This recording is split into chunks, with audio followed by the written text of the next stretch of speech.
Hello friends, welcome to study IQ. मैं हूं अंजनीधर द्विवेदी और स्वागत है आपका स्टडी आईक्यू पीसीएस के पीसीएस सारथी यूट्यूब चैनल पर। यहां पर जो आज हम लोग बात करने वाले हैं वो बात करेंगे आपसे संवैधानिक विकास क्रम की, यानी कि कॉन्स्टिट्यूशनल डेवलपमेंट की। कॉन्स्टिट्यूशनल डेवलपमेंट है क्या, कैसे कैसे भारत में कॉन्स्टिट्यूशनल डेवलपमेंट हुआ, कैसे भारत में संवैधानिक विकास हुआ, ये सारी चीज हम लोग यहाँ पर समझेंगे। भारत में संवैधानिक विकास की यात्रा कैसे रही वो हम समझेंगे, और वो भारत का जो औपनिवेशिक दौर, उस औपनिवेशिक दौर से जो शुरुआत हुई, ठीक है, आपका प्लासी का वॉर हो, ठीक है, उसके बाद या बक्सर का वॉर हो, प्लासी और बक्सर के वॉर के बाद ही, प्लासी और बक्सर के युद्ध के बाद ही जब अंग्रेजों का शासन कुल मिला के यहाँ पर स्टार्ट हुआ, वहीं से भारत में संवैधानिक विकास की शुरुआत मानी जाती। ठीक है, संवैधानिक विकास की शुरुआत वहीं से क्यों मानी जाती, इस पर भी हम लोग बात करेंगे। ठीक है, और उस पूरे संवैधानिक विकास के चरण को, उस संवैधानिक विकास क्रम के चरण को हम कुछ प्रमुख भागों में बांट लेंगे और उनको एक एक भाग करके पढ़ते चले जाएंगे। ठीक है, तो संवैधानिक विकास क्रम में, संवैधानिक विकास क्रम में क्या चीजें हमको पढ़नी है, तो संवैधानिक विकास क्रम में यदि हम देखें तो मुख्य रूप से संवैधानिक विकास दो एक तरह से फेजेस में होगा। वैसे तो हम इसके 5 चरण देखेंगे, लेकिन मुख्य रूप से यदि हम देखा जाए तो यहां पर एक जो संवैधानिक विकास होगा वो आपके under British East India company, और दूसरा अंडर ब्रिटिश क्राउन। ठीक है, एक जो संवैधानिक विकास हमको देखने को मिलेगा वो ब्रिटिश ईस्ट इंडिया कंपनी के अधीन देखने को मिलेगा। ऐसा समय होगा जब पूरी तरीके से British India east India company, यानी कि 1858 से पहले तक का जो शासनकाल होगा अंग्रेजों का, वहां पर जो संवैधानिक विकास होगा, वहां पर जो कॉन्स्टिट्यूशनल डेवलपमेंट से रिलेटेड जो आपके कह सकते हैं कि एक्ट होंगे, चार्टर एक्ट के बारे में हम लोग बात करेंगे। ये सारी चीजें किसके अंडर में होंगी, ये आपके अंडर में होंगी ब्रिटिश ईस्ट इंडिया कंपनी। ठीक है, लेकिन आफ्टर 1858, 1858 के बाद, ठीक है, आफ्टर द रेवोल्यूशन ऑफ 1857, आपके 1857 की क्रांति के बाद जो एक्ट आएगा, भारत शासन अधिनियम, इंडियन गवर्नेंस एक्ट 1858, 1858, और वहां से जो शासन शुरू हो जाएगा वो शासन शुरू होगा ब्रिटिश क्राउन का। तो 1858 से लेकर और 1935 तक, या कहें 1947 तक, यहां पर जो आपको कॉन्स्टिट्यूशनल डेवलपमेंट देखने को मिलेगा, यह डेवलपमेंट अंडर ब्रिटिश क्राउन होगा। ठीक है, लेकिन ये दो भाग तो हम बता रहे हैं, लेकिन इन दो भागों के अंदर भी कई छोटे छोटे आपको पार्ट देखने को मिलेंगे। अब वो कई छोटे छोटे पार्ट करने का मतलब ये है कि चीजें हमको थोड़ा सा आसान लगे, है ना। यदि हम चीजों को थोड़ा थोड़ा तोड़ कर पढ़ते हैं तो चीजें आसान हो जाती हैं। यदि हम चीजों को एक साथ पढ़ने का प्रयास करेंगे तो उतना आसान नहीं होगा। तो चलिए, आज का ये जो आपका सेशन है, इस सेशन में जो हम लोग बात करेंगे वो बात किसकी कर रहे होंगे, मैंने जैसे ही पहले ही कहा कि the constitutional development of India, Bharat का संवैधानिक विकास क्रम। अब ये जो भारत का संवैधानिक विकास क्रम है, इसको मैंने कहा कि 5 भागों में हम बांट कर देखेंगे। लेकिन आपके दिमाग में पहले तो चल रहा है कि कॉन्स्टिट्यूशनल डेवलपमेंट है क्या।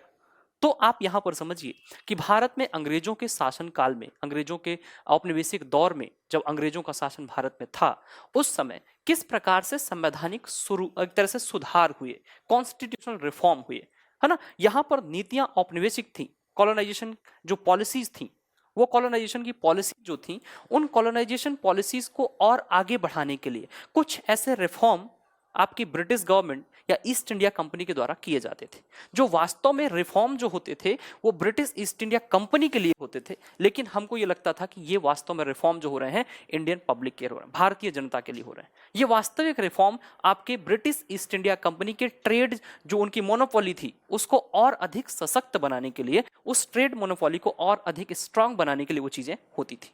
ठीक है, लेकिन धीरे धीरे वहीं से कुछ रास्ते ऐसे निकले कि हमको लगा कि हमारे लिए कुछ सुधार हो रहा है, और वही सुधार किस रूप में देखने को मिले, वही सुधार जब एक साथ आगे बढ़ते चले गए तो उसी को हम कहते हैं कि धीरे धीरे भारत में संवैधानिक विकास हुआ, कॉन्स्टिट्यूशनल डेवलपमेंट हुआ। अब ये जो कॉन्स्टिट्यूशनल डेवलपमेंट है, इसको हम लोग 5 भागों में आपका जोड़कर देखेंगे, 5 भागों में बांट कर देखेंगे। वो कौन से 5 भाग हैं यहां पर देखते हैं। देखिए, संवैधानिक विकास क्रम, 5 स्टेजेस, 5 चरण। भारत के संवैधानिक विकास के मुख्यतः 5 चरण होंगे, उनकी बात हम यहां पर करेंगे। अब ये 5 चरण जो है दोस्तों, उनमें आप ये देखिए, पहला जो चरण है वो क्या है, British arrival in India and their spread, या कह सकते हैं देयर एक्सपांशन। ठीक है, हम कह सकते हैं ब्रिटिश का आगमन एवं उनका विस्तार। ठीक है, जैसे जैसे ब्रिटिश यहां पर आए और ब्रिटिश के आने के साथ साथ ही उनका विस्तार किस प्रकार से भारत में हुआ, यह चीज हमको बताएगी। कब से कब के बीच में होगा ये होगा आपके 1600 से लेकर 1765 तक। 1600 से 1765 तक। ठीक है, अब यहां पर समझिए कि 1600 में, सन 1600 ईस्वी में क्या हुआ, सन 1600 ईस्वी में आपका British East India Company Bharat आई। अब ब्रिटिश ईस्ट इंडिया कंपनी के भारत आने के बाद, ब्रिटिश ईस्ट इंडिया कंपनी के भारत आने के बाद से चीजें धीरे धीरे आगे बढ़ना स्टार्ट हुई। ठीक है, एक चार्टर के माध्यम से ये British East India Company Bharat में आई और एक ट्रेड मोनोपोली लेके आई थी। और ये जो ट्रेड मोनोपोली थी, ये पूर्व के देशों के साथ व्यापार करने की मोनोपोली थी। ठीक है, ईस्टर्न जो कंट्रीज थी, उन ईस्टर्न कंट्री के साथ व्यापार करने की जो मोनोपोली थी, वो ब्रिटिश ईस्ट इंडिया कंपनी को दी गई थी। ठीक है, अब ये जो ब्रिटिश ईस्ट इंडिया कंपनी के पास जो मोनोपोली थी, ये मोनोपोली का मतलब यहां पर यह था कि ब्रिटिश ईस्ट इंडिया कंपनी के अलावा दूसरी कोई भी company, British East India company के अलावा दूसरी कोई भी कंपनी यहां पर व्यापार नहीं कर सकती। दूसरा कोई भी व्यापारी ब्रिटेन का यहां पर व्यापार नहीं कर सकता है। यह चीज आपको समझनी। ठीक है, तो पहला जो आपका यहां पर पहला चरण होगा, वो पहले चरण में हम कहां से कहां तक बात करेंगे, 1600 से 1765 तक।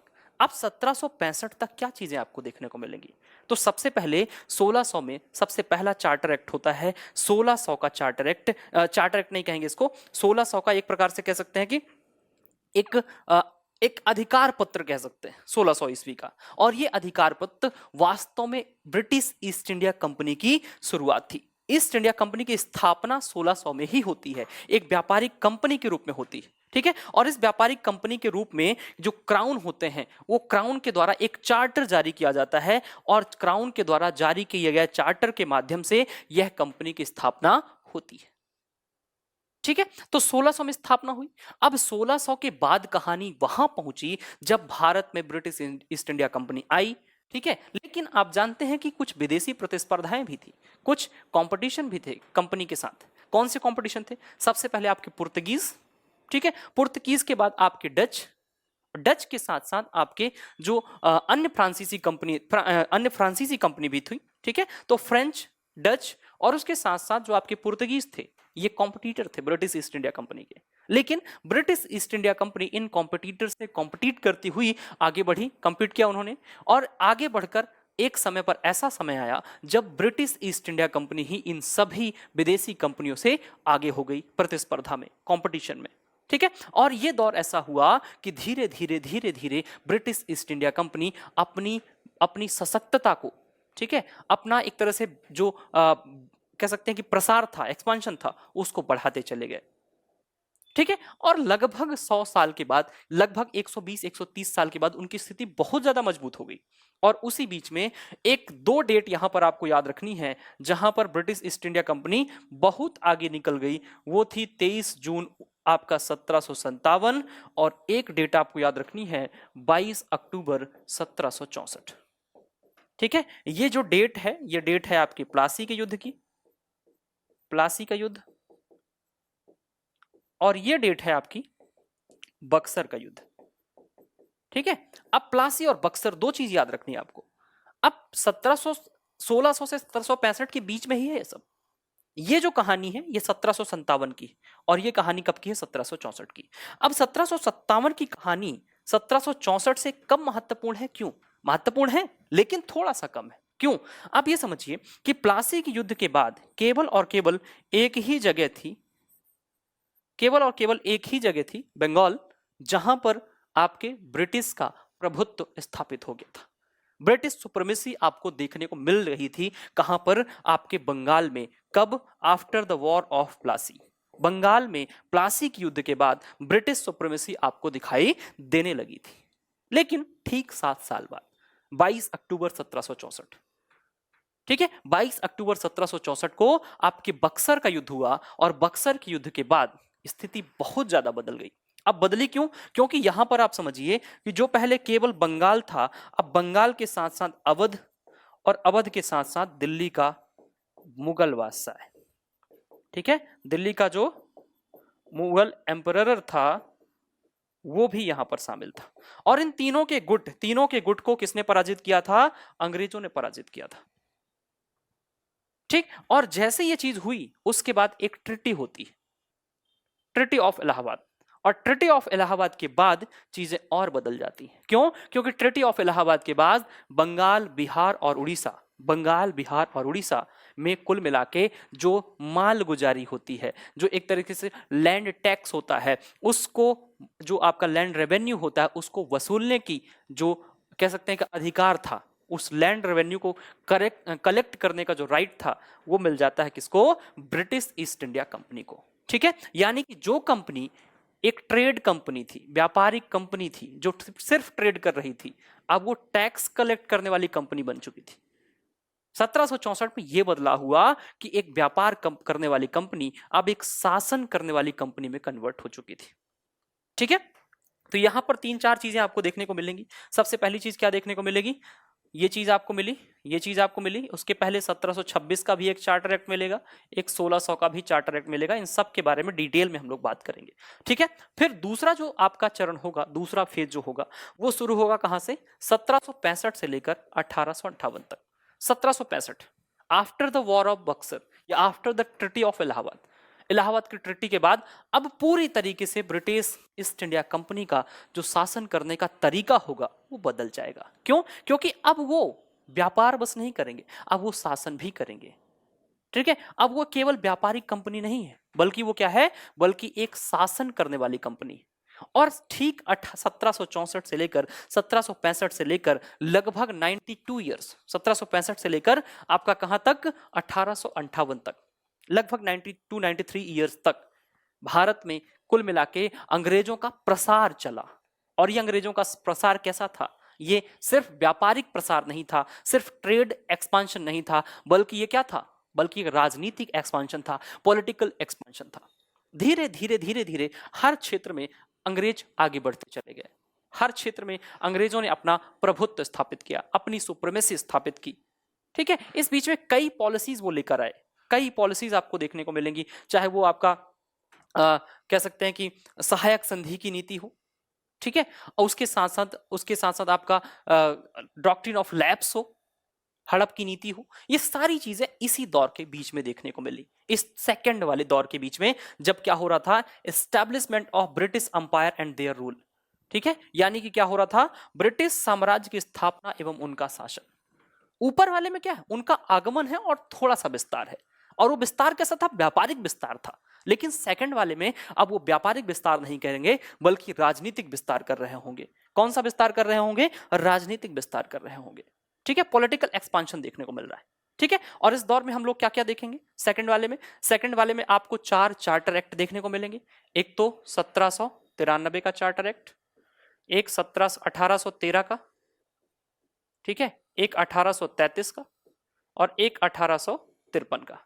ये 4 चार्टर एक्ट आपको इसी दौर में देखने को मिलेंगी। और एक आपको मिलेगा 1858 का भारत शासन अधिनियम आफ्टर द रिवॉल्यूशन ऑफ 1857। 1857 के बाद जो भारत शासन अधिनियम पारित हुआ था, वो आपको सेकंड फेज में देखने को मिलेगा। ठीक है, अब उसके बाद थर्ड फेज की यदि हम बात करें, end of company rule and crown rule. ठीक है, यहां पर क्या बात करनी है? कंपनी के शासन की समाप्ति और क्राउन के शासन की शुरुआत। ठीक है, 1858 में क्या होता है? जो आपकी ब्रिटिश ईस्ट इंडिया कंपनी का रूल है वो समाप्त हो जाता है, और ब्रिटिश ईस्ट इंडिया कंपनी के रूल के समाप्त हो जाने के साथ ही भारत में आपके क्राउन का शासन आरंभ हो जाता है। और क्राउन का शासन आरंभ कब हुआ? 1858 में। और क्राउन का शासन चलता कब तक है? तो सर जो आपका क्राउन का शासन है वो चलेगा आपका 1919 तक। 1858 से 1919 तक, 1919 तक आपके क्राउन का शासन यहां पर चलता रहेगा। ठीक है, इस दौर में आपको क्या क्या देखने को मिलेगा? इस दौर में 1861 का भारत परिषद अधिनियम मिलेगा, 1892 का भारत परिषद अधिनियम मिलेगा, 1909 का आपका भारत शासन अधिनियम। ठीक है, जिसको हम मॉन्टेग्यू, जो आपका मार्ले मिंटो रिफॉर्म के नाम से जानते हैं। ठीक है, तो आपको क्या क्या मिला? 1861 का भारत शासन अधिनियम, जिसको हम कहते हैं आपका इंडियन काउंसिल एक्ट ऑफ 1861। ठीक है, और 1892 का इंडियन काउंसिल एक्ट। ठीक है, उसके बाद 1909 का मार्ले मिंटो रिफॉर्म, और उसके बाद 1919 का मॉन्टेग्यू चेम्सफोर्ड रिफॉर्म। ठीक है। मॉन्टेग्यू चेम्सफोर्ड सुधार आपको देखने को मिलेगा, जिसको हम भारत शासन अधिनियम 1919 के नाम से जानते हैं। ये तीन चीजें, चार चीजें आपको कहां मिलेंगी? थर्ड फेज में मिलेंगी। ठीक है। उसके बाद जो फोर्थ फेज है उसमें क्या मिलेगा? कंपनी के शासन का अंत। इसमें तीसरे वाले में कंपनी के शासन का अंत हो गया। चौथे में क्या है? स्वशासन का आरंभ।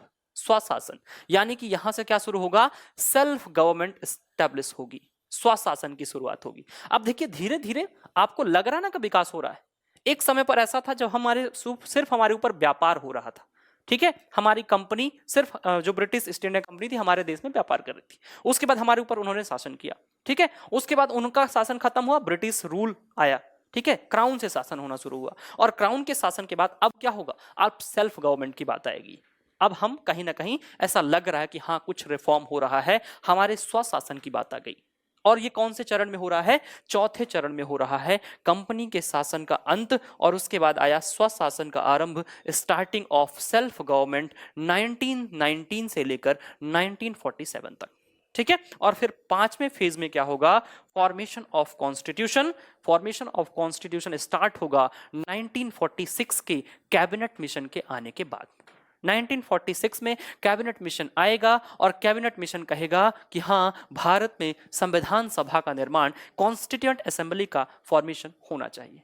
ठीक है। और आपके जो कॉन्स्टिट्यूएंट असेंबली का फॉर्मेशन होना चाहिए, उसके बाद कॉन्स्टिट्यूएंट असेंबली बनाई जाती है। कॉन्स्टिट्यूएंट असेंबली भारत में संविधान का निर्माण करती है और संविधान को 26 जनवरी 1950 को लागू कर दिया जाता है। तो ये पूरी गाथा हम लोग, ये पूरी कहानी हम लोग एक एक करके यहाँ पर देखने वाले हैं। फिलहाल तो ये इंट्रोडक्शन था कि इन 5 फेज में हम कैसे चीजों को समझेंगे, इन 5 फेज में कौन सी चीज कौन से फेज पर आपको देखने को मिलेगी। तो पहले फेज में क्या देखने को मिलेगा? ब्रिटिश अराइवल, अंग्रेज कैसे आए। ठीक है। हालांकि वो हिस्ट्री का पार्ट होगा कि कैसे आए, कैसे उन्होंने अपना एक्सपेंशन किया। हम सिर्फ वो चीज यहां पर डिस्कस करेंगे जो किससे रिलेटेड होंगी? जो आपके पॉलिटी एंड कॉन्स्टिट्यूशन से रिलेटेड होंगी या पॉलिटिकल कॉन्स्टिट्यूशनल डेवलपमेंट से रिलेटेड होंगी। ठीक है। तो कॉन्स्टिट्यूशनल डेवलपमेंट से रिलेटेड चीजें पहले वाले में 1600 वाले में, एक तो चार्टर एक्ट आपको 1600 का, एक 1726 का और फिर एक 1765 की थोड़ा सा हम बात करेंगे। जब 1765 में क्या होता है? आपके 1765 में ईस्ट इंडिया कंपनी को अब क्या होता है? कर वसूलने यानी कि टैक्स को कलेक्ट करने और न्याय प्रशासन, ठीक है, यानी कि जुडिशियल एडमिनिस्ट्रेशन का पावर मिल जाता है। ठीक है। तो यहां पर आपको समझना है कि कंपनी जो है 1765 तक आते आते कहां तक पहुंच गई थी, वो हम लोग पहले आपके फेज में समझने का प्रयास करेंगे। ठीक है। तो चलिए सबसे पहले हम लोग देखते हैं पहला फेज। पहले फेज में क्या होता है? फिलहाल यहां पर 4-5 फेज जो हमने देखे। पहला फेज क्या कह रहा था? 1600 से लेकर 1765। ठीक है। दूसरा वाला क्या है? दूसरा वाला है 1765 से लेकर 1858। ठीक है। तीसरा वाला क्या है सर? तीसरा वाला है 1858 से लेकर 1919। चौथा वाला क्या है? 1919 से लेकर 1947। ठीक है। और पांचवा वाला है 1947 से लेकर 1950, जहां पर क्या होगा? Formation of constitution. Formation of constitution. ठीक है। यहां पर आपका क्या क्या होगा वो आपको मैंने बता दिया। अब हम एक एक करके सबसे पहला फेज समझेंगे 1600 से 1765 वाला। ठीक है। तो चलिए 1600 से 1765 वाले पहले फेज को समझते हैं। 1600 से 1765 का ये जो समय है, 1600 से लेकर 1765 में यहां पर क्या होगा? ठीक है। ब्रिटिश अराइवल, ठीक है, एंड देयर एक्सपांशन।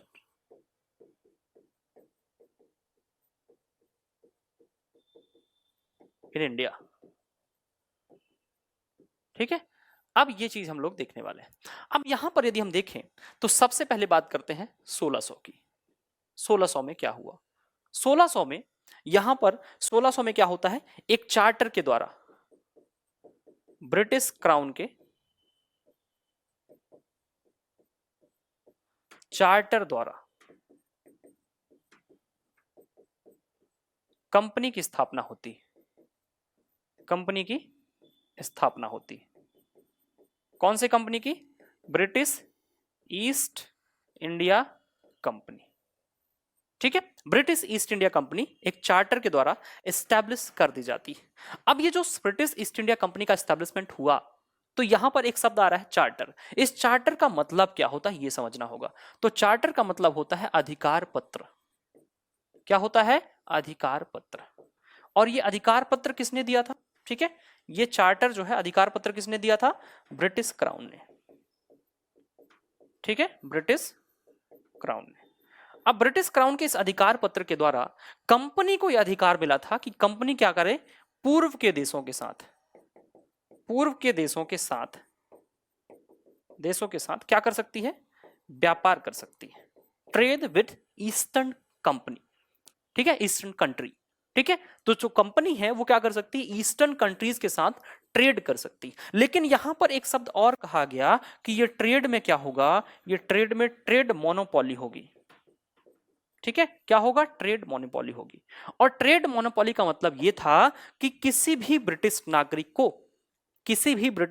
को पूर्व के देशों के साथ व्यापार करने की छूट नहीं दी जाएगी। ठीक है, केवल ब्रिटिश ईस्ट इंडिया कंपनी ही पूर्व के देशों के साथ व्यापार कर सकती है, ईस्टर्न कंट्रीज के साथ ट्रेड कर सकती है। यहां पर अन्य किसी ब्रिटिश सिटीजन को आपके ईस्टर्न कंट्रीज के साथ आपके व्यापार करने की अनुमति नहीं दी जाएगी।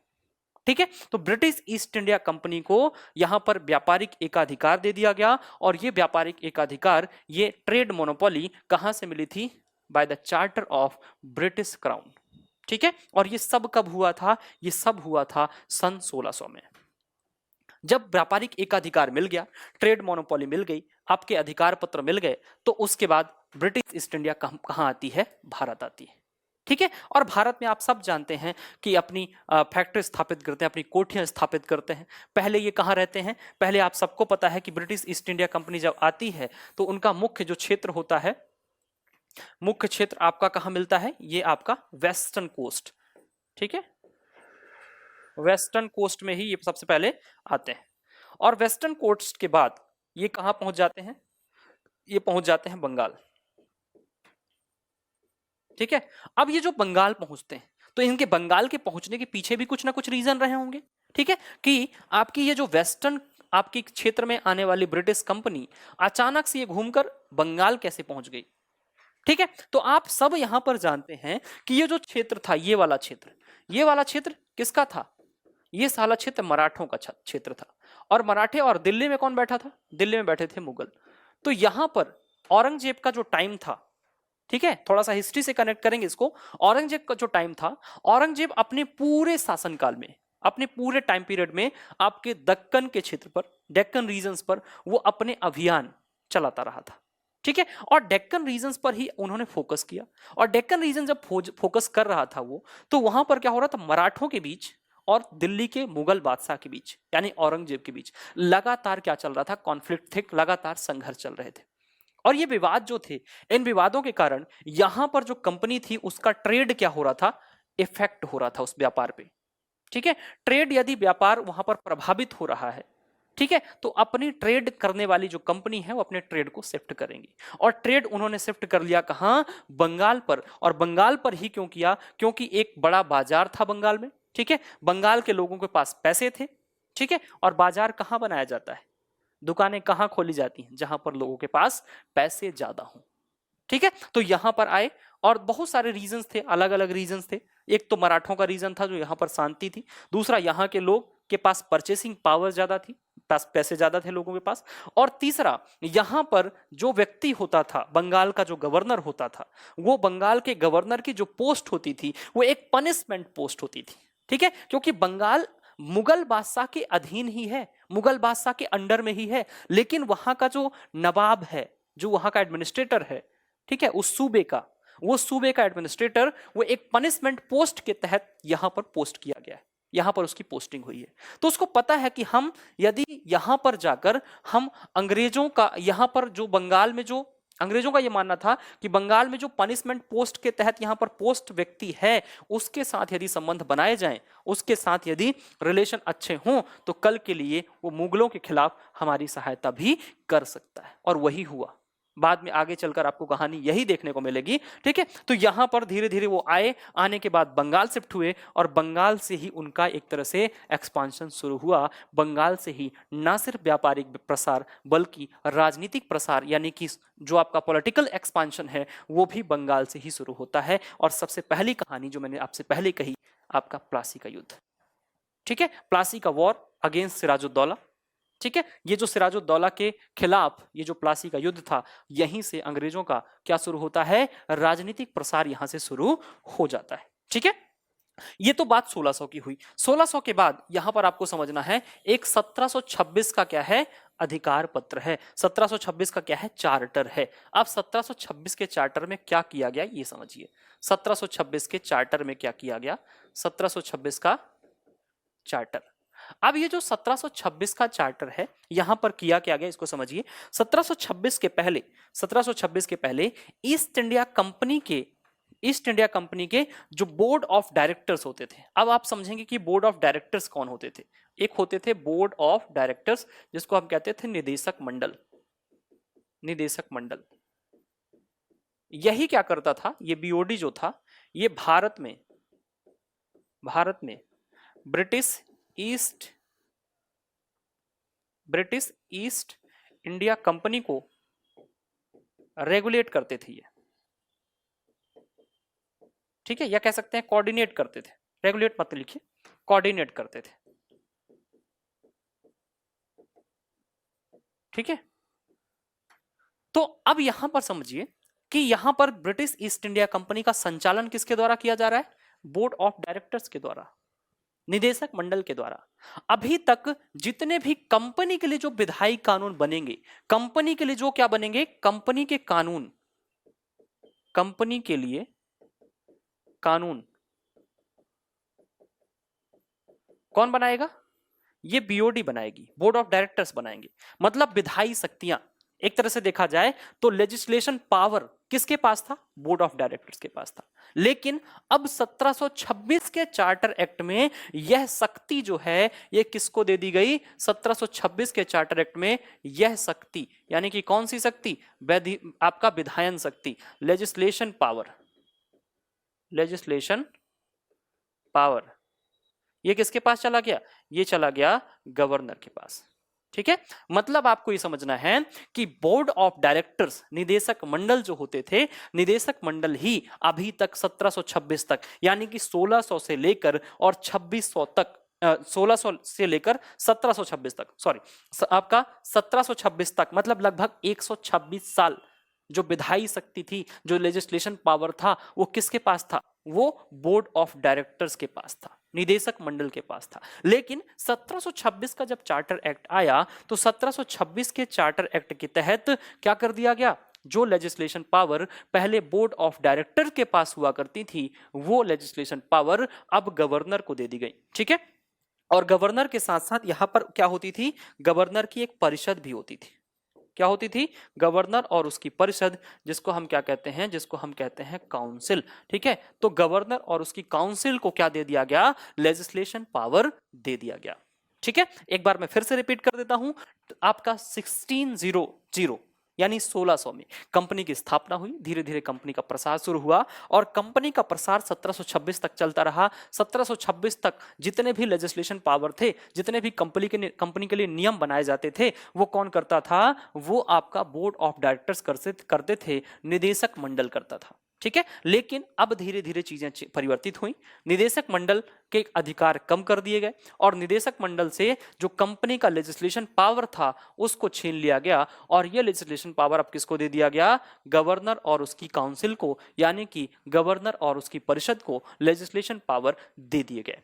ठीक है, अब यहां पर आप समझिए कि अध्यादेश हो, ऑर्डिनेंस हो, ठीक है, नियम हो या कोई रूल हो, कोई लॉ हो, ठीक है, या कोई छोटे छोटे और नियम हो, उप नियम जिनको हम कहते हैं, ये सब बनाने की शक्ति किसके पास हो गई, गवर्नर के पास हो गई। ठीक है, और इस चार्टर के द्वारा आप ये समझिए, इस चार्टर के द्वारा यह भी कहा गया कि यदि कोई व्यक्ति गवर्नर के आदेशों को नहीं मानेगा, गवर्नर के आदेश को नहीं मानेगा, उनको दंडित करने का अधिकार, ठीक है, उनको पनिश करने का अधिकार भी किसको दे दिया गया, आपके गवर्नर को दे दिया गया। ठीक है, यहां पर आपको समझना है गवर्नर को ना सिर्फ लेजिस्लेशन पावर दी गई बल्कि उसके साथ साथ गवर्नर के आदेशों को ना मानने वालों के लिए दंडित करने का अधिकार भी किसको दे दिया गया, गवर्नर को दे दिया गया। गवर्नर के पास पनिशमेंट राइट भी अब आ चुका था। ठीक है, तो ये आपका रहा 1726 का चार्टर एक्ट। अब 1726 के बाद कहानी कहां पहुंचती है, 1765 में पहुंचती है। ठीक है, कहां पहुंचेगी कहानी, अब पहुंचेगी थोड़ा सा कहानी 1765 में। अब 1765 में आप समझिए क्या क्या हुआ। 1765 में क्या हुआ इसको समझिए। 1765 के पहले 1764 22 अक्टूबर 22 अक्टूबर, ठीक है, और इसमें क्या हुआ, बक्सर का युद्ध हुआ, बक्सर का युद्ध हुआ। ठीक है, कौन कौन थे, एक तरफ अवध था, अवध का नवाब सुजाउद्दौला जिसको हम कहते हैं, एक था आपका बंगाल का नवाब मीर कासिम, प्लस आपका कौन, शाह आलम द्वितीय, शाह आलम द्वितीय। ये तीन लोग हैं और इन तीनों को पराजित करती है कौन, ब्रिटिश सेना। ठीक है, मुनरो की सेना जो है इनको पराजित कर देती है ना। अब यहां पर ये जो तीन लोग हैं, ठीक है, ये कौन है, ये तीन लोग हैं, ये जब बक्सर का युद्ध हार जाते हैं उसके बाद एक संधि होती है और उस संधि को हम क्या कहते हैं, इलाहाबाद की संधि। क्या कहते हैं, इलाहाबाद की संधि, जिसको हम क्या कहते हैं, ट्रीटी ऑफ इलाहाबाद। अब कुछ लोगों के दिमाग में हो सकता है कि चल रहा हो ट्रीटी ऑफ प्रयागराज, तो उस समय इलाहाबाद ही था तो इलाहाबाद भी हम लोग लिख रहे हैं, ट्रीटी ऑफ प्रयागराज नहीं लिखेंगे, है ना। तो ये इलाहाबाद की संधि हुई और इलाहाबाद की संधि के तहत 1765 में क्या हुआ, टैक्स कलेक्ट करने का अधिकार किसको मिल गया, कंपनी को मिल गया। ठीक है, कौन सी कंपनी, ब्रिटिश कंपनी को। ठीक है, तो ब्रिटिश कंपनी को मिल गया क्या, टैक्स कलेक्ट करने का राइट। ठीक है, अब टैक्स कलेक्ट करने का राइट मिल गया, उसके साथ साथ और कौन सा राइट मिल गया, तो यहां पर समझिए इसी के तहत जो आपका जुडिशियल एडमिनिस्ट्रेशन है,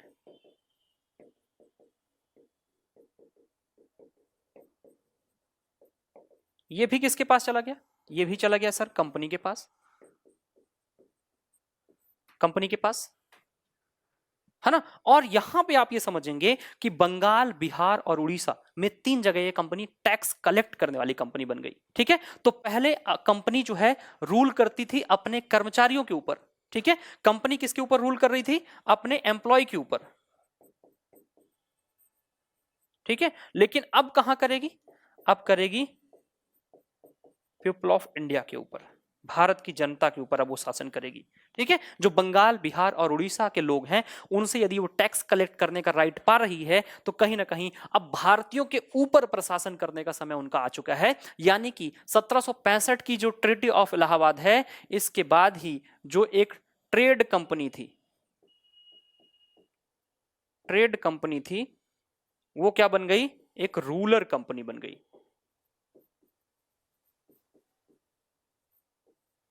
ठीक है, या यहां पर कह सकते हैं रूलिंग कंपनी बन गई।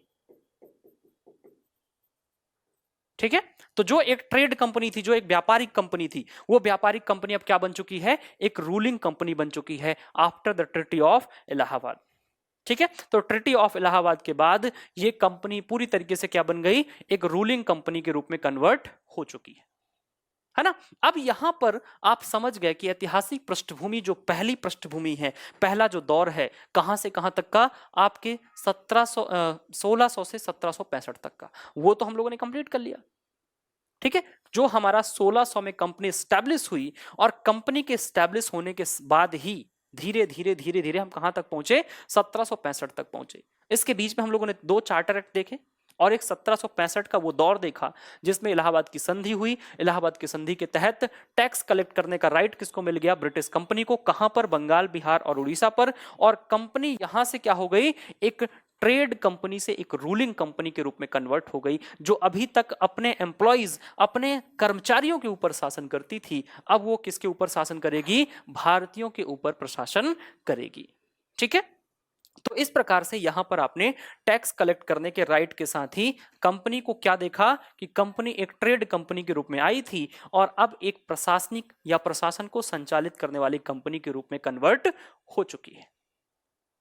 ठीक है, अब चलते हम आगे और बात करते हैं आपसे अगले दौर पर, जब हम 1765 से और कहां की बात कर रहे होंगे, 1765 से और आगे बात कर रहे होंगे सेकंड फेज की। यहां पर कुछ चीजें, जो चीज मैंने आपसे डिस्कस की वही चीज यहां पर लिखी हुई है ना। Establishment of east India company and monopoly of trade in eastern countries for 15 years, ये आप देख लीजिए। बाकी वही सारी चीजें हैं जो मैंने आपसे डिस्कस की है ना। ईस्ट इंडिया कंपनी की स्थापना 15 वर्षों तक पूर्वी क्षेत्रों में व्यापार का एक अधिकार मिला। कोलकाता, बंबई और मद्रास प्रेसिडेंसियों के गवर्नरों को विधि बनाने का अधिकार मिल गया। ठीक है, कंपनी के लिए जो विधि बनाते थे वो सब कौन बना रहा था, अभी तक कोलकाता, बंबई और मद्रास के प्रेसिडेंसियों को मिल गया। जो अभी तक कौन करता आ रहा था, अभी तक बोर्ड ऑफ डायरेक्टर्स करते आ रहे थे। ठीक है, बोर्ड ऑफ डायरेक्टर्स जो कर रहे थे वो अब किसको दे दिया गया, 1726 के तहत इनको दे दिया गया। ये मैंने आपसे डिस्कस कर लिया है। अब यहां पर देखिए विकास कैसे हुआ। तो पहला विकास अभी तक जो हुआ वो एक ऐसा दौर है जो सिर्फ और सिर्फ कंपनी, वास्तव में शासन तो हुआ ही नहीं। अभी तक जो हमने देखा वो हमने क्या देखा, वो हमने देखा आपका ये दौर जो था वो कब से कब का था, 1600 से लेकर 1765 तक का। और 1765 तक में दो चीजें हुई हैं, कंपनी का आगमन और विस्तार। ठीक है, यानी कि arrival and expansion of British company, यही हुआ है ना। अभी तक ब्रिटेन ने शासन आरंभ किया है 1765 से, तो अभी तक कोई रिफॉर्म नहीं हुआ है। ठीक है, हम ये जरूर देख रहे हैं कि संवैधानिक विकास के एक चरण के रूप में इसको देखते हैं।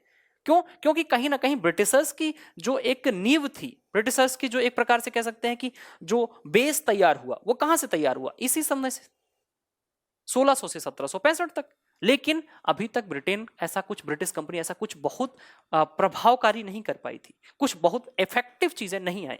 मुख्य रूप से शासन जो ब्रिटेन का आरंभ होता है वो 1765 से ही आरंभ होता है। और 1765 से ही वास्तव में देखा जाए तो यहीं से आपको ऐसी चीजें देखने को मिलेंगी जहां से लगेगा कि अब हमारा संवैधानिक विकास शुरू हो रहा है। ठीक है, लेकिन अभी भी 1765 में ऐसा कुछ मिलेगा नहीं, आपको मिलेगा 1773 में, जब हम बात करेंगे रेगुलेटिंग एक्ट की, है ना। तो यहां पर आप देखिए भारत में जो विकास हुआ वो दो तरीके से हुआ, मैंने पहले भी आपसे कहा। दो तरीके से कैसे हुआ, एक तो हुआ under the east India company. ठीक है, ईस्ट इंडिया कंपनी के अंदर में, कंपनी के अधीन। ठीक है, और एक हुआ ब्रिटिश क्राउन के अधीन, ब्रिटिश क्राउन के अधीन। अब ब्रिटिश क्राउन के अधीन, तो ये जो समय है ये कब है, ईस्ट इंडिया कंपनी के अधीन। तो ईस्ट इंडिया कंपनी का जो समय है वो क्या है, 1773 से 1858 तक। ठीक है, और ये जो समय होगा वो कहां से कहां तक, 1858 से लेकर 1919 तक। ठीक है, अब यहां पर देखिए इसके अंदर, ईस्ट इंडिया कंपनी के अंदर क्या क्या देखने को मिलेगा, आपको देखने को मिलेगा रेगुलेटिंग एक्ट। ये कब आएगा, 1773 में। ठीक है, फिर उसके बाद यहां पर देखने को मिलेगा 1781 में एक्ट ऑफ सेटलमेंट।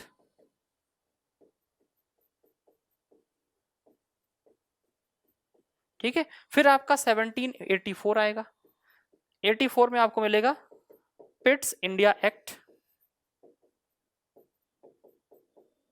ठीक, और उसके बाद आपको मिलेंगे चार्टर एक्ट।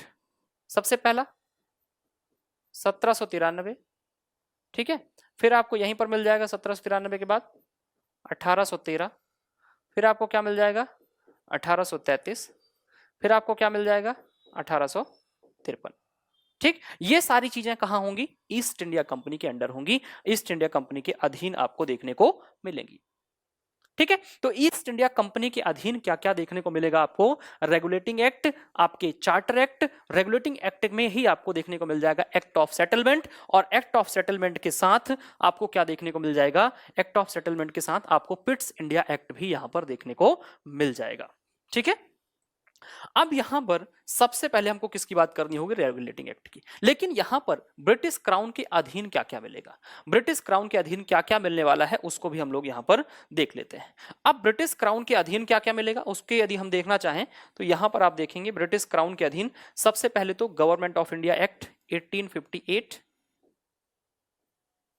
ठीक है। उसके बाद यहीं पर आपका Indian council act 1861, Indian council act 1892, ठीक है। उसके बाद 1909 का एक्ट जिसको हम मार्ले मिंटो रिफॉर्म कहते हैं, ठीक है। और उसके बाद आपको यहां पर क्या मिल जाएगा? आपका गवर्नमेंट ऑफ इंडिया एक्ट 1919, यानी कि 4 अधिनियम यहां भी आप पढ़ेंगे। 1861 का अधिनियम, 1892 का अधिनियम, 1909 का अधिनियम और 1919 का अधिनियम। ये 4 अधिनियम आप यहां पर भी डिस्कस करेंगे, ठीक है। तो 4 अधिनियम इधर पे और 4 यहां पर चार्टर एक्ट और 3 एक्ट आपको यहां मिलेंगे रेगुलेटिंग एक्ट के अंदर में, जिसको हम regulating act, Pitt's India act और एक्ट ऑफ सेटलमेंट के नाम से पढ़ेंगे, ठीक है। तो चलिए सबसे पहले हम लोग देखते हैं आपका रेगुलेटिंग एक्ट। रेगुलेटिंग एक्ट है क्या? अब यदि हम रेगुलेटिंग एक्ट को देखते हैं तो यहां पर आप देखेंगे किसकी बात हो रही? Regulating act. रेगुलेटिंग का मतलब ही क्या होता है? विनियामक अधिनियम। अब ये जो विनियामक अधिनियम था ये कंपनी को रेगुलेट करने के लिए बनाया गया था, ठीक है। और कंपनी का रेगुलेशन तो होगा ही, लेकिन कंपनी अब सिर्फ कंपनी नहीं है बल्कि वो कंपनी एक शासन करने वाली कंपनी बन चुकी है। तो शासन किस प्रकार से किया जाएगा इसका भी रेगुलेशन यहां पर देखने को मिला, ठीक है। यहां से ही यहां पर क्या हुआ? यहां पर एक निश्चित शासन प्रणाली की शुरुआत यहां से मानी जाती है। निश्चित एक गवर्नेंस का सिस्टम जहां से आया वो कहां से आता है? वो रेगुलेटिंग एक्ट से आया, ठीक है। एक सर्टेन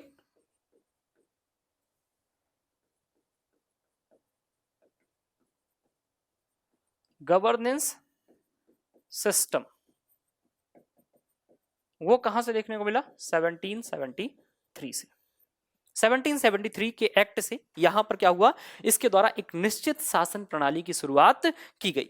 अब यहां पर सिर्फ विधायी स्तर पर नहीं, सिर्फ प्रशासनिक स्तर पर नहीं, सिर्फ न्यायिक स्तर पर नहीं, बल्कि विधायी, प्रशासनिक और उसके साथ साथ आपके न्यायिक स्तर पर महत्वपूर्ण परिवर्तन किए गए, ठीक है। चाहे वो लेजिस्लेशन का आपका क्षेत्र हो, विधायन क्षेत्र हो, या फिर एडमिनिस्ट्रेशन का क्षेत्र हो, या फिर जुडिशियल आपके क्षेत्र हो, इन तीनों पर चेंजेस किए गए, ठीक है। यहां पर सबसे पहले क्या किया गया? सबसे पहले बंगाल प्रेसिडेंसी के लिए गवर्नर और उसके परिषद की स्थापना की गई, ठीक है। बंगाल की जो प्रेसिडेंसी थी उसके लिए क्या बनाया गया? उसके लिए गवर्नर, और गवर्नर के साथ साथ उसके प्रेसिडेंसी को यहां पर स्थापित किया गया। तो यहां पर आपको याद रखना है कि बंगाल प्रेसिडेंसी के लिए गवर्नर और उसके परिषद की स्थापना, उसके काउंसिल की स्थापना रेगुलेटिंग एक्ट के माध्यम से की गई थी। मतलब क्या किया गया? यहां पर आपको याद रखना है बंगाल प्रेसिडेंसी के लिए क्या किया गया? बंगाल प्रेसिडेंसी के लिए क्या किया गया? बंगाल प्रेसिडेंसी के लिए गवर्नर को क्या किया गया? गवर्नर बनाया गया। और गवर्नर के साथ साथ क्या किया गया? गवर्नर के साथ साथ यहां पर यह भी याद रखना है उसके परिषद का गठन हुआ। गवर्नर और उसकी काउंसिल बना दी गई कब? 1773 में। मैंने पहले ही कहा कि विधायी क्षेत्र में, प्रशासनिक क्षेत्र में और न्यायिक क्षेत्र में, तीनों ही क्षेत्रों में क्या होगा? तीनों ही क्षेत्र में आपको यहां पर परिवर्तन देखने को मिलेंगे, है ना। अब सबसे पहली चीज कहां देखने को मिल गई? सबसे पहली चीज गवर्नर के स्तर पर मिली, मतलब एडमिनिस्ट्रेशन के स्तर पर, या कह सकते हैं विधायन के स्तर पर, दोनों के स्तर पर आपको चीजें देखने को मिली। उसके बाद बिहार और बंगाल, ठीक है। बिहार और बंगाल और उसके साथ साथ उड़ीसा का प्रशासन बंगाल के, ये कौन सा? बंगाल प्रेसिडेंसी की बात हो रही। तो बंगाल प्रेसिडेंसी का क्या बना? गवर्नर बना, गवर्नर की काउंसिल बनी। और उसके बाद यहां पर आप ये याद रख लीजिए कि उड़ीसा और बिहार, उड़ीसा और बिहार दोनों क्षेत्र किसके अधीन कर दिए गए? बंगाल के। ठीक है, दोनों ही क्षेत्र, चाहे आपका उड़ीसा हो और या बिहार हो, उस प्रशासन को, उस पूरे क्षेत्र के प्रशासन को बंगाल के गवर्नर के प्रशासन के अधीन कर दिया गया। यह बात आपको याद रखनी है। ठीक है, और यहां पर जो गवर्नर बना उस व्यक्ति का नाम क्या था? उस व्यक्ति का नाम था सर वॉरेन हेस्टिंग्स। ये गवर्नर बन गए आपके 1773 में, और 1773 में बंगाल बस नहीं, बंगाल के अधीन उड़ीसा और बिहार दोनों शामिल हो चुके थे। ठीक है, तो यहां पर सबसे पहले बंगाल प्रेसिडेंसी के लिए गवर्नर बनाया गया, गवर्नर की काउंसिल बनाई गई, और इस काउंसिल में गवर्नर के अधीन कर दिया गया उड़ीसा और बिहार को। ठीक है, अब यहां पर आपको समझना है कि ये जो क्षेत्र है बंगाल में क्षेत्र में प्रेसिडेंसी है, वहां पर एक जगह है फोर्ट विलियम। फोर्ट विलियम बस्ती जो है, यहां पर जो रहने वाले लोग हैं उनमें न्याय प्रशासन, उनके लिए न्याय प्रशासन में भी आपका क्या हुआ? सुधार हुआ। न्याय प्रशासन में भी आपको रिफॉर्म देखने को मिलेगा।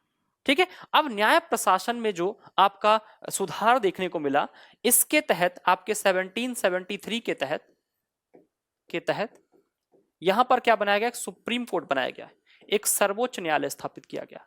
एक सर्वोच्च न्यायालय स्थापित किया गया। कहां पर किया गया? कलकत्ता में, फोर्ट विलियम में।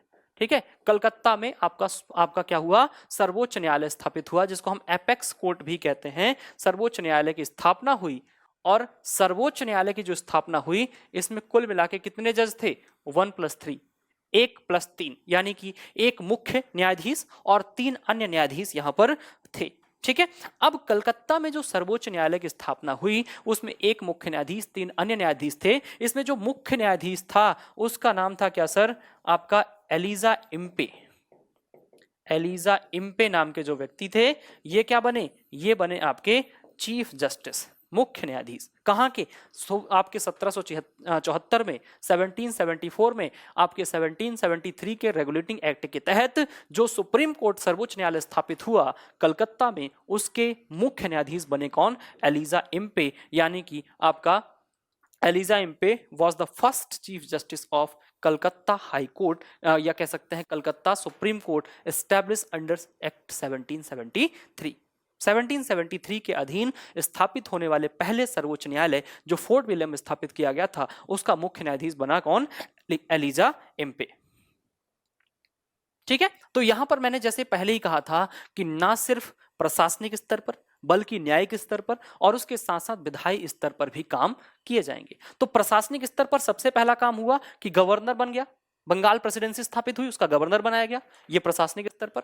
अब उस व्यक्ति को, जो व्यक्ति बंगाल का प्रशासनिक व्यक्ति है, बंगाल का प्रशासनिक अधिकारी है, गवर्नर है, उस व्यक्ति के अधीन कर दिया गया क्या? उड़ीसा और बिहार। ठीक है, और उसके साथ साथ न्यायिक स्तर पर क्या हुआ? एक सुप्रीम कोर्ट की स्थापना हुई फोर्ट विलियम में, जिसमें 1+3 यानी कि कुल 4 जज थे, और ये कुल 4 जज जो थे, इसमें से मुख्य न्यायाधीश जो बना वो कौन था? Elijah Impey. ये बात आपको याद रखनी है। ठीक है, तो कुल मिला के आपको रेगुलेटिंग एक्ट में इतनी चीजें समझ में आई होंगी। रेगुलेटिंग एक्ट में आपको इतनी ही चीजें याद रखनी है। ठीक है, अब रेगुलेटिंग एक्ट के बाद आ जाइए पिट्स इंडिया एक्ट पर। ठीक है, लेकिन पिट्स इंडिया एक्ट के पहले एक एक्ट की बात यदि हम यहां पर और करें, उस एक्ट का क्या नाम था? जैसा मैंने आपसे पहले ही कहा, क्या नाम था? आपका एक्ट ऑफ सेटलमेंट। ठीक है, एक्ट ऑफ सेटलमेंट के बाद हम लोग बात करेंगे किसकी? Act of settlement. ये जो एक्ट ऑफ सेटलमेंट है, ये कब आया था? 1781 में। ठीक है, एक्ट ऑफ सेटलमेंट कब आया? 1781 में, 1781 में। अब 1773 में रेगुलेटिंग एक्ट आता है, और 1773 के रेगुलेटिंग एक्ट के तुरंत बाद, ठीक है, 1773 के रेगुलेटिंग एक्ट के तुरंत बाद कब? आपके लगभग 8 साल का समय है। ठीक है, 1781 में एक्ट ऑफ सेटलमेंट लाया जाता है। अब आपके दिमाग में होगा कि एक्ट ऑफ सेटलमेंट क्यों लाया गया था? ठीक है, तो याद रखिएगा 1773 की कमियों को दूर करने के लिए,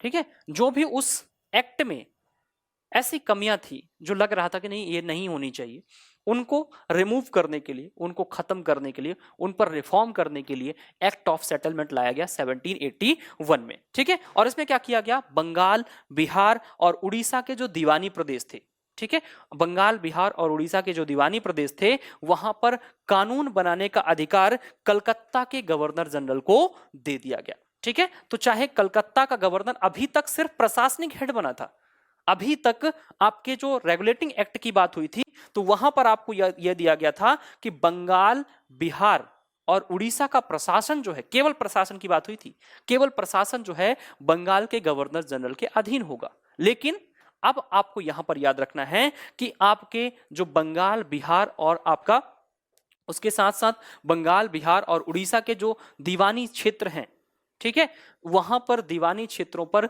जो कानून बनाने का अधिकार है वो भी कलकत्ता के गवर्नर जनरल को दे दिया गया। ठीक है, मतलब कलकत्ता के गवर्नर जनरल के पास अब दो पावर हो चुकी थी। ठीक है, दो पावर कौन सी हो चुकी थी, एक पावर 1773 के एक्ट के तहत, कौन सी पावर, आपके बंगाल, बिहार और उड़ीसा के क्षेत्र में आपके प्रशासन का अधिकार था। ठीक है, और दूसरी तरफ एक्ट ऑफ सेटलमेंट के तहत कलकत्ता के गवर्नर जनरल को ही, भारत के बंगाल के गवर्नर जनरल को ही अब यहां पर क्या हो गया था, दीवानी प्रदेशों के लिए कानून बनाने का अधिकार भी मिल चुका था। ठीक है, मतलब एडमिनिस्ट्रेटिव पावर और उसके साथ साथ लेजिस्लेशन पावर दोनों मिल चुकी थी किसको, कलकत्ता के गवर्नर जनरल को। ठीक है, कलकत्ता प्रेसिडेंसी को ही हम बंगाल प्रेसिडेंसी कहते हैं, और बंगाल प्रेसिडेंसी का ये जो गवर्नर था, ये बंगाल प्रेसिडेंसी के गवर्नर को ही क्या दे दिया गया था, अब राइट दे दिया गया किसका, ना सिर्फ आपके प्रशासन करने का बल्कि कानून बनाने का अधिकार भी यहां पर किसको दे दिया गया था, यहां पर दे दिया गया था आपके गवर्नर जनरल को। कहां के गवर्नर जनरल को, कलकत्ता के गवर्नर जनरल को। ठीक है, तो पिट्स इंडिया एक्ट में चीजें आपने समझ ली, पिट्स इंडिया एक्ट क्यों लाया गया था, ठीक है, रिफॉर्म करने के लिए, किस पर, 1773 के एक्ट में। ठीक है, अब 1773 के एक्ट में कमियों को दूर करने के लिए जो एक्ट आया, एक्ट ऑफ सेटलमेंट, कब आया था, 1781 में आया था। ठीक है, एक चीज आपको कमेंट करके बतानी है कि 1781 में जब एक्ट ऑफ सेटलमेंट आया उस समय भारत में बंगाल का गवर्नर कौन था। ठीक है, आपको बताना है कि 1781 में बंगाल का गवर्नर कौन था, यह आपको कमेंट करके बताना है, आपके लिए एक प्रश्न है। ठीक है, चलते हैं आगे। आपके एक्ट ऑफ सेटलमेंट के बाद अगला एक्ट जो है उसकी बात करते हैं, और अगला एक्ट है आपका पिट्स इंडिया एक्ट। ठीक है, कौन सा है, पिट्स इंडिया एक्ट, कौन सा है, पिट्स इंडिया एक्ट। अब ये जो पिट्स इंडिया एक्ट है सर कब आया, 1784 में आया, 1784 में आया। ठीक है, अब 1784 के इस पिट्स इंडिया एक्ट में क्या क्या हुआ, कैसे हुआ, ये चीज हमको यहां पे समझनी है। अब यहां पर देखिए, पिट्स इंडिया एक्ट की सबसे महत्वपूर्ण बात ये थी कि यहां पर क्या किया गया, कार्य विभाजन कर दिया गया, कार्य विभाजन कर दिया गया। ठीक है, यहां पर डिवीजन ऑफ वर्क देखने को मिलता है। ठीक है, अब एक चीज आपको पता है कि कंपनी में पहले से क्या होते थे, बोर्ड ऑफ डायरेक्टर्स होते थे। ठीक है, बोर्ड ऑफ डायरेक्टर आप कब से देख रहे हैं, 1600 से देख रहे हैं, और वो 1600 से लेकर 1726 तक, 1600 से लेकर 1726 तक वो ना सिर्फ क्या करते थे, ना सिर्फ कानून बनाते थे। ठीक है, कानून बनाने का जो कंपनी के लिए कानून बनाने का राइट था वो किसके पास था, वो पूरी तरीके से निदेशक मंडल के पास था, बोर्ड ऑफ डायरेक्टर्स के पास था।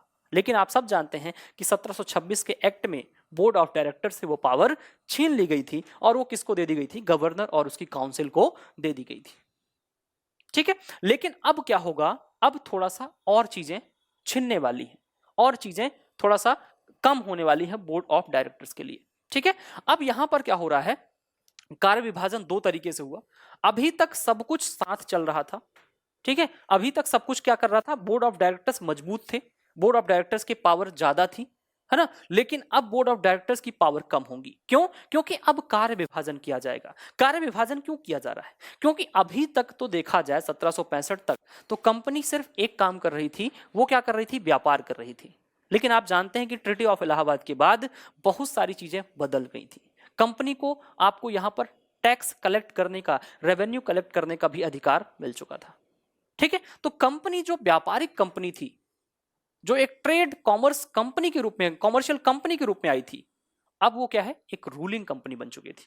अब रूलिंग कंपनी का जब वो रूलिंग कर रही है तो ना सिर्फ व्यापार का काम है बल्कि प्रशासन का काम भी है। तो दोनों काम हो रहे हैं और कार्य क्षेत्र जो है वो बढ़ रहा है। ठीक है, जब कार्य क्षेत्र बढ़ता है, ठीक है, तो जब कार्य क्षेत्र बढ़ेगा, एक बड़े क्षेत्र में आप काम करना होगा, तो अधिकारियों की आवश्यकता भी ज्यादा पड़ेगी। और किसी एक ही व्यक्ति को, किसी एक ही संस्था को, किसी एक ही इंस्टीट्यूशन को पूरा काम दे दिया जाए कि आप कॉमर्स वाला भी चीजें देखो, आप ट्रेड वाला भी काम देखो, आप एडमिनिस्ट्रेशन का काम भी देखो, आप टैक्स कलेक्ट करने का काम भी देखो, तो फिर चीजें क्या होंगी, चीजें बदलने लगेंगी या चीजों पर थोड़ा सा क्या होगा, नुकसान भी हो सकता है। चीजें अनकंट्रोल्ड हो सकती हैं, अनियंत्रित हो सकती हैं। उसी चीज को देखते हुए पिट्स इंडिया एक्ट में कार्य का विभाजन किया गया। एक व्यापारिक कार्यों को अलग कर दिया गया, जो बिजनेस वर्क था, जो कॉमर्शियल वर्क था, उसको क्या कर दिया गया, अलग कर दिया गया। और पॉलिटिकल वर्क, राजनीतिक कार्य जो थे, उनको अलग कर दिया गया। ठीक है, तो यहां पर देखिए विलियम पिट द यंगर के द्वारा ये पिट्स इंडिया एक्ट लाया गया था। ठीक है, इनको आप देख लीजिए। और इनके आधार पर ही क्या किया गया था, कार्य विभाजन किया गया। कंपनी में व्यापारिक कार्यों को अलग कर दिया गया और राजनीतिक कार्यों को क्या कर दिया गया, अलग कर दिया गया। ठीक है, अब व्यापारिक कार्य और राजनीतिक कार्य जब अलग हुए तो व्यापारिक कार्य कौन करता था, व्यापारिक काम को देखने वाले जो लोग थे उसको हम कहते थे निदेशक मंडल, बोर्ड ऑफ डायरेक्टर्स। ठीक है, और बोर्ड ऑफ डायरेक्टर्स के बाद यहां पर क्या बना दिया गया, बोर्ड ऑफ कंट्रोल बना दिया गया, नियंत्रक मंडल बना दिया गया। और नियंत्रक मंडल में कुल कितने सदस्य थे, 6 सदस्य थे। ठीक है, यानी कि अब यहां पर एक नई बॉडी आपके सामने देखने को मिल रही है, एक नया निकाय, एक नई संस्था देखने को मिल रही है। उसको हम क्या कहते हैं, नियंत्रक मंडल कहते हैं।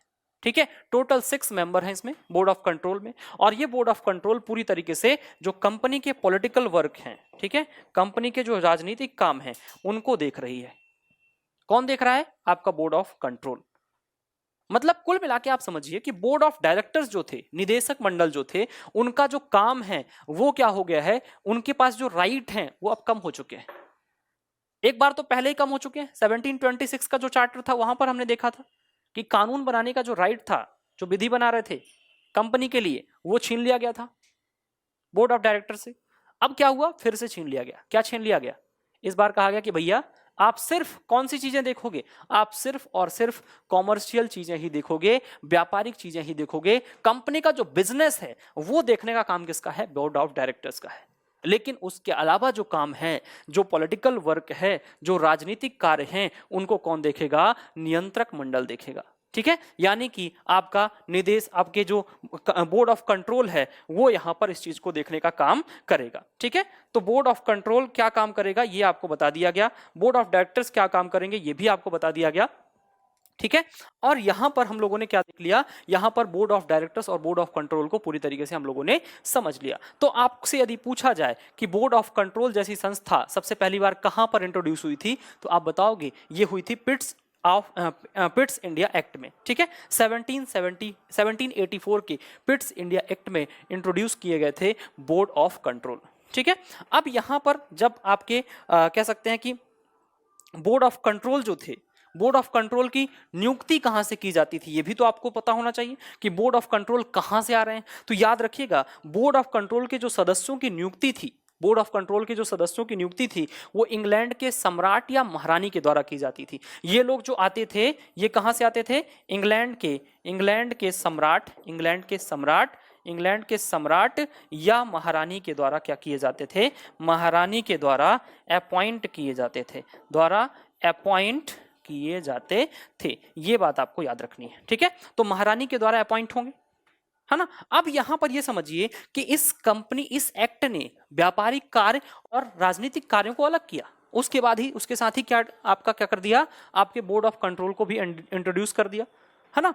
अब यहां पर आप समझिए कि रेगुलेटिंग एक्ट के बाद एक्ट ऑफ सेटलमेंट, और एक्ट ऑफ सेटलमेंट के बाद पिट्स इंडिया एक्ट, ये 3 चीजों को हम लोगों ने यहां पर समझा है। ठीक है, अब यहां पर ये जो 3 चीज में सबसे पहले आया क्या, बोर्ड ऑफ कंट्रोल, ये एक नई चीज थी। ये क्या करेगा, बोर्ड ऑफ कंट्रोल क्या करेगा, यहां पर कुल मिला के कंपनी के जो पॉलिटिकल वर्क है, कंपनी का जो राजनीतिक निरीक्षण है, राजनीतिक इंस्पेक्शन है और कंट्रोल है, पॉलिटिकल इंस्पेक्शन और पॉलिटिकल कंट्रोल जो है वो किसके पास होगा, वह पूरी तरीके से बोर्ड ऑफ कंट्रोल के द्वारा होगा। ये बोर्ड ऑफ कंट्रोल के 6 मेंबर्स के पास होगा। जो मेंबर कहां से आएंगे, जो मेंबर आपके ब्रिटिश क्राउन के द्वारा या ब्रिटिश महाराजा या महारानी के द्वारा अपॉइंट किए जाएंगे। ठीक है, तो सबसे पहले रेगुलेटिंग एक्ट में क्या हुआ हम लोगों ने समझा।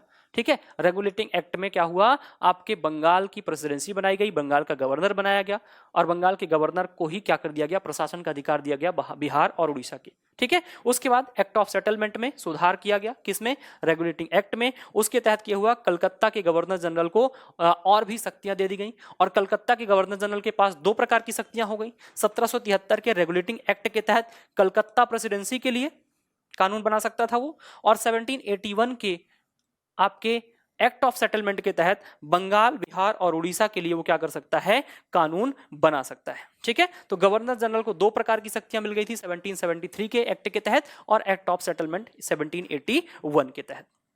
ठीक, तो कुल मिला के यहां पर 3 एक्ट हम लोगों ने देख लिए हैं। कौन कौन सी चीजें हम लोगों ने देख ली हैं, सबसे पहले रेगुलेटिंग एक्ट, रेगुलेटिंग एक्ट के पहले वो चीजें थी उनको भी हम लोगों ने देख लिया है। अब इसके बाद के जो चार्टर एक्ट हैं जिनकी बात हम कर रहे थे, कितने चार्टर एक्ट, 4 चार्टर एक्ट। 1793 का चार्टर एक्ट, 1793 के बाद 20 वर्षों के बाद 1813 का चार्टर एक्ट, 1813 के बाद 1833 का चार्टर एक्ट, 1833 के चार्टर एक्ट के बाद कौन सा चार्टर एक्ट, 1833 के बाद 1853 का चार्टर एक्ट। ठीक है, तो इनको हम लोग समझेंगे, 1858 का भारत शासन अधिनियम पर समझेंगे और उसके बाद फिर आपका समझेंगे कि जो आपका रिफॉर्म अंडर ब्रिटिश क्राउन। ठीक है, तो अभी तक जो रिफॉर्म हम लोग देख रहे हैं ये कंपनी के अधीन होंगे। तो कंपनी के अधीन जो आपके रिफॉर्म शुरू हुए हैं 1773 से, तो आज के इस लेक्चर में 1773 Pitt's India act, act of settlement और रेगुलेटिंग एक्ट को यहां पर हम लोगों ने समझा है।